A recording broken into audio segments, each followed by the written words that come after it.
주식으로 건물 올리자. 안녕하세요, 건물주입니다. 요즘 원전 뉴스 하루가 멀다 하고 쏟아지고 있습니다. 좋은 뉴스 나오면 올라만 갈 줄 알았는데 갑자기 이 악재 하나에 주가가 푹 꺼졌습니다. 저는 이게 우연이 아닌 누군가의 의도라고 생각을 합니다. 오늘 영상 끝까지 보시면 앞으로의 한전기술 주가 어떤 방향으로 흘러갈지 감을 잡으실 수 있을 겁니다. 시작하기 전에 구독과 좋아요 부탁드리겠습니다. K원전 50년 족쇄, 미국의 원전 한 기당 1조 원 보장, 백지 수표까지 썼다 라는 내용 나왔던 거죠. 윤석열 정부가 체코 원자력 발전소 수주를 성사시키기 위해서 미국 원전 기업인 웨스팅하우스와 불평등 계약을 맺은 것으로 확인됐다. 우리 기업 소형 모듈 원전, 이 SMR 등 독자 기술 노형을 개발을 해도 웨스팅하우스 측의 사전 검증을 받지 않으면 수출이 불가능하도록 하는 이 조항이 삽입이 됐다라는 거죠. 간단하게 말씀을 드리면 한국이 웨스팅하우스의 원전 한 기당 1조 원 규모 로열티를 지급을 해야 한다라는 겁니다. 계약 기간은 무려 50년이고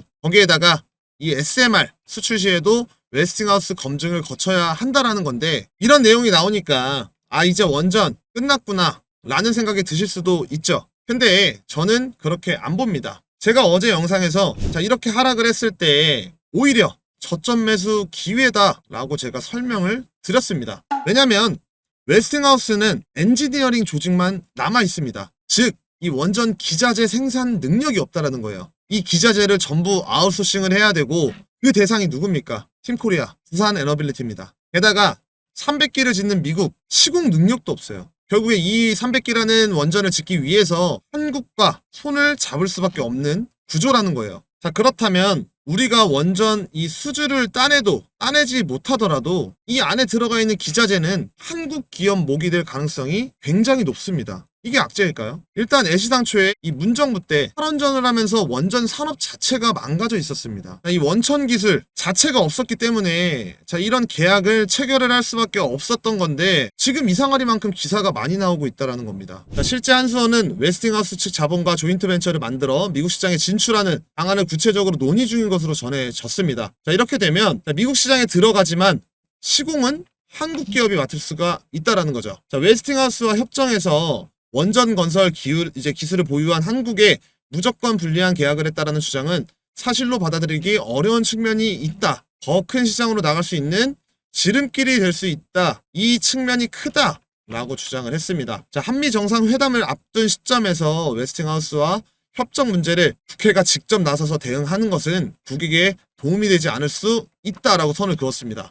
국민의힘에서 미국 원전 기업 협약이 매국이면 지금 현 정부 관세 협상은 을사늑약이라면서 미국과의 중장기적 원전 협력 관계를 구축한다면 결국 K원전의 마이너스보다는 플러스가 될 훨씬 큰 계약이 될 것, 이런 말을 했죠. 올해 이 웨스팅하우스와 합의는 체코 원전 수주뿐만이 아니라 K원전, 미국 시장 진출의 교두보를 마련한 윈윈 협상이었다는 사실이 밝혀지고 있습니다. 그런데도 정부, 여당은 이를 불공정 계약이라면서 정치적 선동을 가하고 있다라고 비판을 했습니다. 원자력 전문가 출신인 황주호, 이 한수원 사장은 정당하다고 생각할 수는 없지만 그걸 감내하고도 이익 남길만 하다라고 발언을 했다라고 합니다. 이재명 대통령이 임명한 이 김정관 산업통상자원부 장관도 정상적으로 이뤄진 계약이다라고 밝혔습니다. 이번 합의, 지난 1월 합의에 따른 계약이다라면서 결과적으로 전임 정부의 유산으로 생색은 내면서 전임 정부의 불공정 계약 프레임을 씌워서 망신 주면서 공로를 독식하겠다라는 이 정치적 계산이 아닌지 의구심이 든다라고 비판을 했습니다. 제가 앞에 언급을 했듯 애초에 망가져 있던 원전 산업이었고 정치적으로 이용을 하고 있다라고 저는 개인적으로 생각을 합니다. 그래서 이 의도를 파악을 하고 우리도 저점 매수로 대응하면서 이용을 해야 한다라고 제가 어제 영상에서 말씀을 드렸습니다. 하지만 저랑은 다르게 원전 아예 끝난 거 아니야, 이렇게 생각을 하시는 분들도 계시겠죠. 100번 양보해서 이 원전이 끝났다라고 해도 한전 기술 여전히 남아있는 중장기 모멘텀들이 있습니다. 우선 고리 1호기 해체 프로젝트가 있습니다.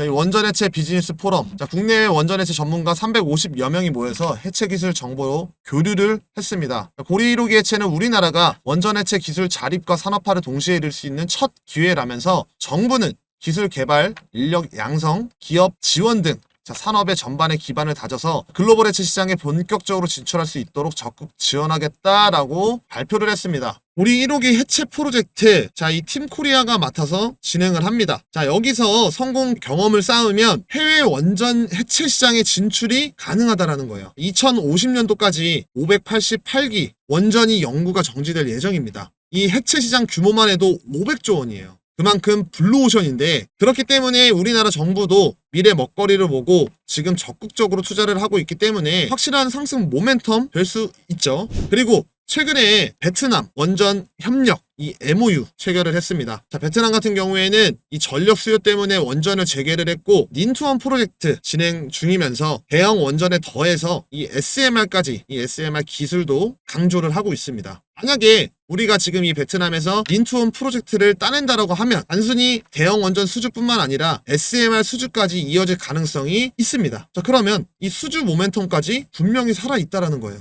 자, 지금 원전들 이 ETF 출시가 왜 될까요? 제가 어제 영상에서 분명하게 말씀을 드렸습니다. 지금 원전 호재가 넘쳐서가 아니라 앞으로 이 호재거리들 계속 나올 거를 예상하기 때문에 ETF가 출시가 되는 겁니다. 이 장기 그림을 그려놓고 기관들이 움직이는 거죠. 특히 한전기술, 자, 주포, 기관입니다. ETF 출시를 앞두고 자, 기관들이 자, 물량을 잠가놓고 흔들기에 들어가는 거죠. 자, 이 악재 나오면서 이렇게 빼버리니까 자, 개인들 또 물량 뺏겼죠. 개인들만 나갔어요. 기관 입장에서는 자, 여기서 물량을 잠궈버렸는데 자, 개인들이 계속 들고 가버리면 최악입니다. 최악의 상황이에요. 자, 여기 있는 개인들 자, 올라오면은 수익 보고 팔아야지 하다 가도 자, 원래 이 구간이었죠. 자, 이 구간에서 어설프게 이렇게 양봉이 서버리면 더 들고 가야겠다 라고 생각을 하게 됩니다. 자, 그래서 일부러 안 좋은 내용들 계속해서 때리면서 크게 흔들고 매도하는 물량 하다 먹잖아요. 자, 제 말을 못 믿는 분들도 계실 거기 때문에 어제 영상 1분만 보겠습니다. 한전기술의 주포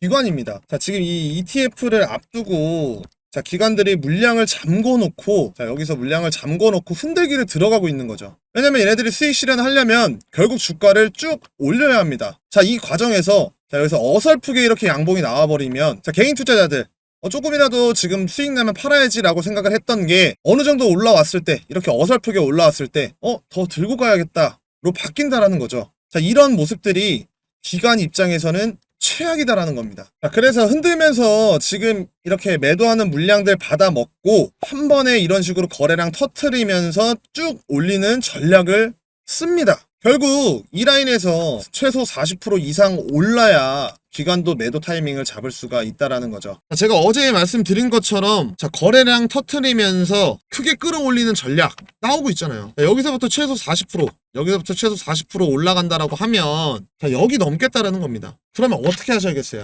계속 모아가셔야 한다라는 겁니다. 한전기술 제가 천장 없다라고 매번 말씀드렸죠. 상승 나오면 쭉쭉쭉쭉 나올 겁니다. 분할 매수로 계속 모아가셔야 돼요. 자, 그러면서 자, 이 해외 수주라든지 자, 이런 수급 상황들 자, 이런 뉴스들 꾸준히 체크하면서 대응한다라고 하면 정말 큰 수익 가져갈 수가 있습니다. 자, 제가 항상 강조드립니다. 주식에서 중요한 건 매도와 비중 관리입니다. 자, 앞으로가 좋아 보인다라고 해서 비중을 몰빵을 했다라고 하면 자, 이렇게 빠졌었을 때 자, 매수를 못하고 결국 수익은 줄어들고 손실 가능성만 커집니다. 어떤 종목이든 목표가, 분할 매수 계획, 이 손절 기준을 세워야 되고 자, 내 계획과 다르게 움직이면 그때는 손절을 해야 합니다. 내가 틀린 거니까. 투자를 할 때 최소 두세 개 시나리오를 세우고 대응을 해야 수익을 극대화를 시킬 수가 있다는 겁니다. 자, 결국 이렇게 상승이 나와줬지만 아직도 기회입니다. 한전기술은 여전히 엄청난 이런 수혜들을 받을 수 있는 종목이고 눌림목에서 계속해서 모아가야 한다는 거예요. 자, 오늘 영상은 여기까지고 제가 내일 영상에서도 정말 여러분들한테 도움되는 영상으로 찾아올 겁니다. 아시죠? 정보는 곧 돈으로 연결된다는 거 아는 게 힘입니다. 제가 평일 오후 5시 30분에 영상을 매번 올리고 있으니까 오늘 영상이 도움이 되셨다면 자, 좋아요, 구독, 알림 설정까지 해두셔야겠죠. 자, 그러면 내일 뵙겠습니다. 감사합니다. 건물주였습니다.